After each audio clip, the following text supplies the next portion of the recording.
నమస్తే, నేను మీ తోపుదుర్తి ప్రకాష్ రెడ్డి. రాప్తాడ్ నియోజకవర్గంలో 2019 నుంచి 24 వరకు ఎన్ని అభివృద్ధి కార్యక్రమాలు చేశాము, ఎటువంటి మార్పులు తీసుకొచ్చాము, ఈ నియోజకవర్గంలోని వాతావరణాన్ని ఎలా మార్చాము అన్న విషయాన్ని ఇప్పుడు మీ ముందు ఉంచబోతున్నాను. 2019కి పూర్వం హత్యా రాజకీయాలకి, దౌర్జన్యాలకు మారుపేరైనటువంటి రాప్తాడ్ నియోజకవర్గాన్ని నేను గెలిచిన తర్వాత ప్రశాంతంగా ఉంచగలిగాను. గెలిచిన మరుసటి రోజే ఒక వాయిస్ మెసేజ్ ఇచ్చాను. ఎన్నికల వరకే పార్టీలు, ఎన్నికల తర్వాత అంతా మన కుటుంబమే, ప్రజలందరూ మన కుటుంబమే అని చెప్పాను. ఏ పార్టీ అయినా ఉపేక్షించేది లేదు. ఎక్కడ దాడులు జరిగినా కూడా చట్టం తన పని తాను చేసుకొని పోతుంది. ఈ 5 సంవత్సరాలు మనకు అభివృద్ధి చేయడానికి అవకాశం ఇచ్చారు.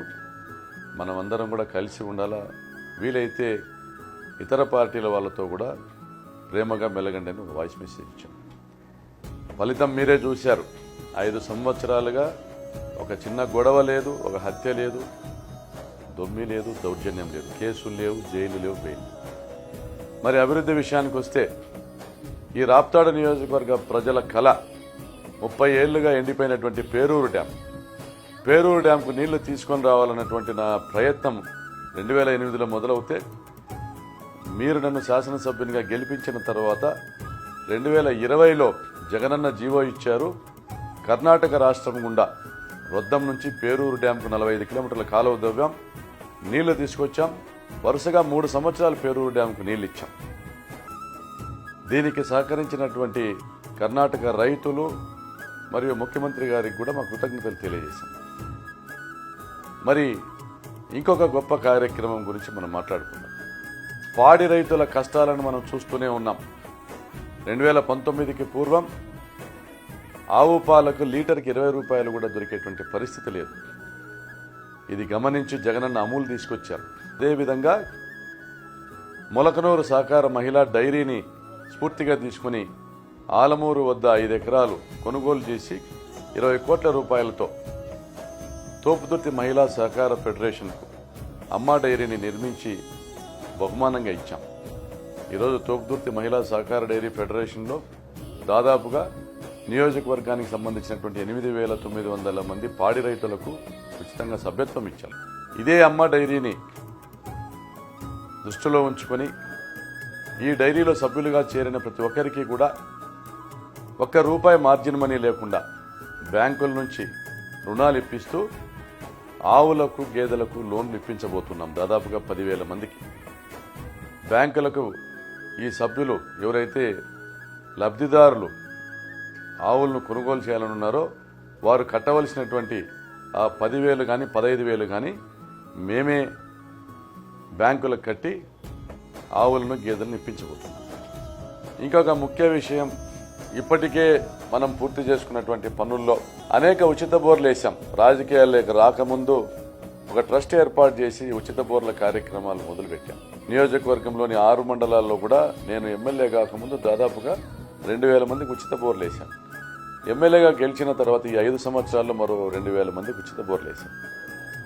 రాబోయే 5 సంవత్సరాల్లో మరొక 6,000 మంది రైతులకు ఉచిత బోర్లు వేసేటువంటి కార్యక్రమం చేయబోతా ఉన్నాం.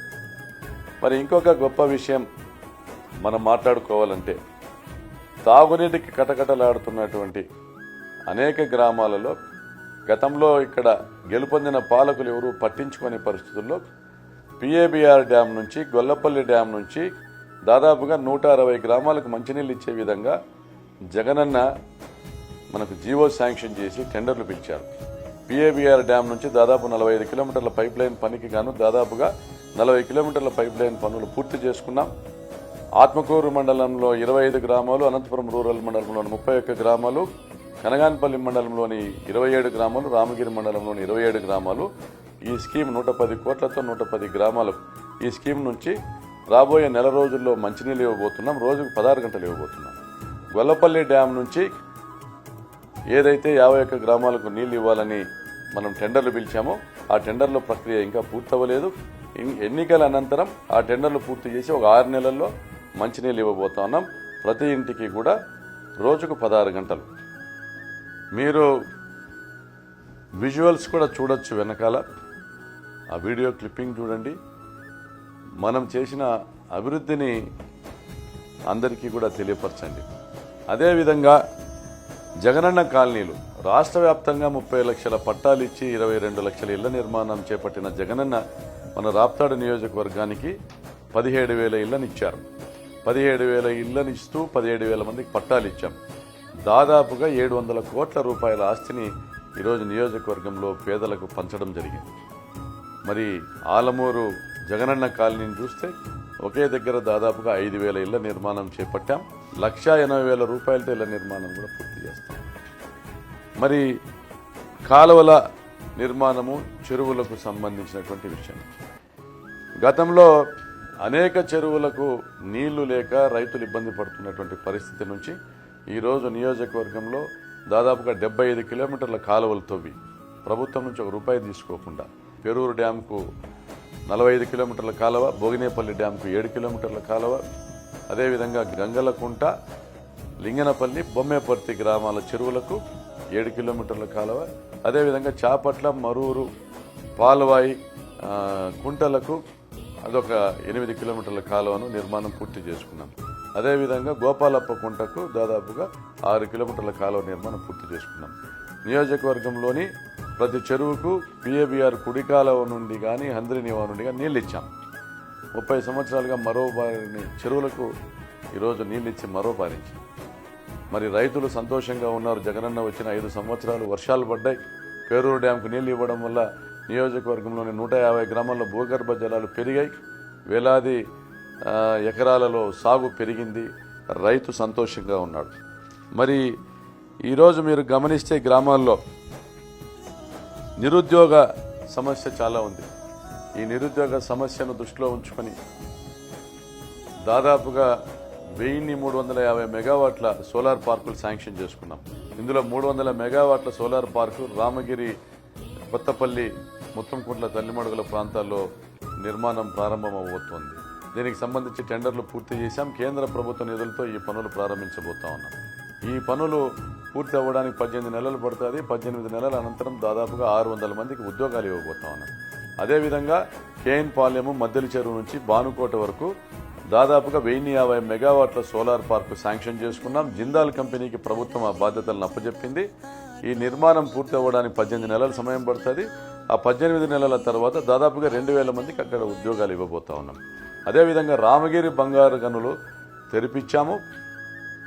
గతంలో పరిటాల రవీంద్ర కార్మిక మంత్రిగా ఉన్నప్పుడు మూసేసినటువంటి ఈ గనులు తెరిపించాము. దానికి సంబంధించి ఇప్పటికీ ఒక సంస్థకు, ఒక బహుళజాతి సంస్థకు ఆ గనులను అప్పచెప్పడం జరిగింది. సర్వే పనులు కూడా పూర్తి చేయడం జరిగింది.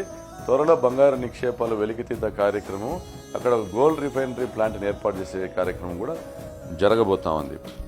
మరి నియోజకవర్గంలో పెరిగినటువంటి వ్యవసాయానికి అనుకూలంగా పెరిగిన విద్యుత్ వినియోగాన్ని దృష్టిలో ఉంచుకొని 5 సబ్స్టేషన్ల నిర్మాణం పూర్తి చేశాం.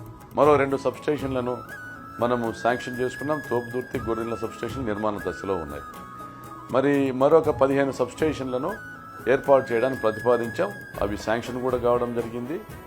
తప్పనిసరిగా రాబోయే 6 నెలల నుండి సంవత్సర కాలంలో ఆ 15 సబ్స్టేషన్ల నిర్మాణం కూడా పూర్తి చేసి నియోజకవర్గంలోని ప్రతి రైతుకు కూడా నాణ్యమైనటువంటి కరెంటు సరఫరా చేస్తాం. అదేవిధంగా నీటి శుద్ధి యంత్రాలు, ఆర్ఓ ప్లాంట్స్ దాదాపు 70 గ్రామాల్లో ఆర్ఓ ప్లాంట్లు ఏర్పాటు చేశాం. మరి ఫ్లోరైడ్ కంటెంట్ అధికంగా ఉన్నటువంటి గ్రామాల్లో 70 గ్రామాల్లో ఆర్ఓ ప్లాంట్స్ ఏర్పాటు చేశాం. మరొక 130 ఆర్ఓ ప్లాంట్స్ను రాబోయే 5 సంవత్సరాలు కూడా ఏర్పాటు చేయడం జరుగుతుంది. మనం అందరము కూడా చూసాం. ఈరోజు ప్రపంచము యావత్తు కూడా కోవిడ్ వల్ల నష్టపోయింది. అందులో మనం అతిథులు కాదు. కానీ రాప్తాడు నియోజకవర్గంలో ఏ ఒక్కరు కూడా కోవిడ్ బారిన పడకూడదనే ఉద్దేశంతో ప్రతి ఇంటికి మాస్కులు పంపించాం, శానిటైజర్లు పంపించాం, కూరగాయలు పంపించాం. ప్రభుత్వం నుండి ప్రతి ఇంటికి కూడా ముఖ్యమంత్రి గారు ₹1000 డబ్బులు పంపించారు, బియ్యం పంపించారు. అదేవిధంగా ప్రతి ఇంటికి ఆశా వర్కర్ వెళ్ళారు, వాలంటీర్లు వెళ్ళారు. అదేవిధంగా ఈ నియోజకవర్గంలో 1000 మందికి ఒకేసారి ఆక్సిజన్ను అందజేయాల్సిన అవసరం వచ్చినా కూడా ఎవరు కూడా ఇబ్బంది పడకుండా 2 ఆక్సిజన్ ప్లాంట్లు కొన్నాం, 30 కాన్సన్ట్రేటర్లు కొన్నాం, దాదాపుగా 2 కోట్ల రూపాయలు ఖర్చు పెట్టి ఆత్మకూరు మరియు చెన్నై కొత్తపల్లి హాస్పిటల్స్లో ఈ ఆక్సిజన్ ప్లాంట్లను ఏర్పాటు చేయడం జరిగింది. మరి ముఖ్యమంత్రి గారి సహాయ నిధికి కూడా దాతల సహకారంతో 1 కోటి రూపాయలు విరాళం ఇవ్వడం జరిగింది. మరి కోవిడ్ సమయంలో ఇంత పెద్ద ఎత్తున పని చేశాం. ఈ నియోజకవర్గంలో కోవిడ్ బారిన నేను 2 సార్లు పడినా కూడా ప్రజల మధ్యనే ఉండి పనిచేశాను. అదేవిధంగా చిత్రావతి వరదల్లో చిక్కుకున్న 10 మందిని ముఖ్యమంత్రి గారి సహాయంతో హెలికాప్టర్ తీసుకొని వచ్చి కాపాడగలిగాం. మరి ఈ నియోజకవర్గంలో ప్రతి ఒక్క ప్రాణము కూడా మనకు చాలా ముఖ్యము. అందుకే ప్రతి ఒక్కరిని కుటుంబ సభ్యులుగా భావిస్తూనే ఈ ప్రాణాలన్నీ కూడా మనం కాపాడుకుంటా ఉన్నాం. మరి ముఖ్యంగా మనం చెప్పాల్సింది, జగనన్న ఏదైతే పాదయాత్రలో మాట ఇచ్చారో 1,00,000 ఎకరాలకు సాగునీరు ఇస్తాను రాప్తాడు నియోజకవర్గంలోని, ఆ దిశగా జగనన్న అడుగులు ముందుకు వేస్తూ ఉన్నారు. మరి హంద్రీనీవా నుండి చిత్తూరు జిల్లాకు నీరు ఇవ్వాల్సిన అవసరం ఉంది. దాదాపు 12 టీఎంసీలు నీరు ఇవ్వాలి. ఈ నియోజకవర్గంలో అదనంగా కొత్తగా కట్టేటువంటి రిజర్వాయర్లకు నీళ్లు ఇవ్వడం కష్టమవుతుందనేసి జగనన్న కడప జిల్లాలోని గాలేరు నగరి కాలువ నుంచి చిత్తూరు జిల్లాలోని హంద్రీనీవా కాలువకు ఒక లింక్ కాలువ ఏర్పాటు చేసి అక్కడ నీళ్లు ఇచ్చేటువంటి కార్యక్రమాన్ని దాదాపుగా పూర్తి చేశారు. కాబట్టి రాబోయే 5 సంవత్సరాలలో నియోజకవర్గంలో తోపుతుర్తి రిజర్వాయరు, వెంకటాంపల్లి వద్ద దేవరకొండ రిజర్వాయరు, కనగానపల్లి మండలంలోని సోమరవాన్లపల్లి రిజర్వాయరు, ఈ 3 రిజర్వాయర్ల నిర్మాణం పూర్తి చేస్తాం. జీడిపల్లి నుంచి పేరూరుకి ఏదైతే లిఫ్ట్ ఇరిగేషన్ కాలువ నిర్మాణం జరుగుతుందో అది కూడా పూర్తి చేస్తాం. దాదాపుగా 1,00,000 ఎకరాలకు సాగునీరు ఇచ్చేటువంటి కార్యక్రమాన్ని కూడా పూర్తి చేస్తామని తెలియజేస్తా ఉన్నాం. అదేవిధంగా చెన్నై కొత్తపల్లి బహిరంగ సభలో ముఖ్యమంత్రి గారు మనకు మాట ఇచ్చారు. రాప్తాడుకు ఐటీ పార్క్ తీసుకొని వస్తానన్నారు. టెక్బుల్ లాంటి సంస్థలు, బహుళజాతి సంస్థలు ముందుకొచ్చాయి. త్వరలో రాప్తాడులో ఐటీ పార్క్ నిర్మాణానికి కూడా శ్రీకారం చుడతాం. రాబోయే 2 సంవత్సరాల్లో రాప్తాడుకు ఐటీ కంపెనీలు తీసుకొని వస్తాం. మరో 5,000 మంది టెక్నికల్గా క్వాలిఫైడ్ బీటెక్ స్టూడెంట్స్కి ఉద్యోగాలు ఇచ్చేటువంటి కార్యక్రమం కూడా చేస్తాం. అదేవిధంగా ఆలమూరు జగనన్న కాలనీ పక్కన 11.5 ఎకరాని జగనన్న గార్మెంట్ ఫ్యాక్టరీ కోసం కేటాయించడం జరిగింది. ఏపీ ట్రేడ్ ప్రమోషన్ కార్పొరేషన్ వారు ఇప్పటికే ఒక సంస్థకు కాంట్రాక్ట్ ఇచ్చారు. ఫ్యాక్టరీ నిర్మాణం కూడా ప్రభుత్వమే చేపడతా ఉంది. త్వరలో దాదాపుగా 6 నెలల్లో గార్మెంట్ ఫ్యాక్టరీ నిర్మాణం పూర్తవుతుంది. ఇక్కడికి రామరాజు కాటన్స్ వారు, బెస్ట్ కార్పొరేషన్స్ వారు ఆసక్తి వ్యక్తీకరణ చేయడం జరిగింది. వారు ఇక్కడ తమ యంత్రాలను తీసుకొచ్చి దాదాపు 4,000 మందికి ఉపాధి కల్పిస్తూ గార్మెంట్ ఫ్యాక్టరీని నెలకొల్పడం జరుగుతుంది. మరి రాప్తాడు నియోజకవర్గంలో అనేక మంచి కార్యక్రమాలు చేశాం. ఎన్నో గుళ్లకు కానీ, మసీదులకు కానీ, చర్చిలకు కానీ విరాళాలు ఇచ్చాం. ఎంతోమంది ఇబ్బందుల్లో ఉన్న వాళ్లకు సాయం చేశాం. మనము ఈ రాప్తాడు నియోజకవర్గం కోసం ఎంత దాకైనా వెళ్ళడానికి సిద్ధంగా ఉన్నాం. మరి రాప్తాడు నియోజకవర్గ అభివృద్ధి పరమావధిగా ఈ నియోజకవర్గంలోని ప్రతి కుటుంబము నాది అని ఒక భావనతో పనిచేస్తా ఉన్నాం. రాప్తాడు అభివృద్ధికి నేను కట్టుబడి ఉన్నా, రాప్తాడు అభివృద్ధికి నేను సిద్ధంగా ఉన్నా. మరి నన్ను గెలిపించడానికి మీరు సిద్ధమా? నేను చేసినటువంటి ఈ పనిని చూడండి. జగనన్న ప్రతి కుటుంబాన్ని కూడా తన కుటుంబంగా భావించి ఇచ్చినటువంటి సంక్షేమ పథకాలు చూడండి. ఎక్కడ నియోజకవర్గంలో కక్షలు కార్పణ్యాలు లేకుండా ప్రశాంత వాతావరణం ఏర్పాటు చేశాం. ఇవన్నీ గమనించి మరొక మారు నాకు అవకాశం ఇస్తారని భావిస్తూ మీ తోపుదుర్తి ప్రకాష్ రెడ్డి.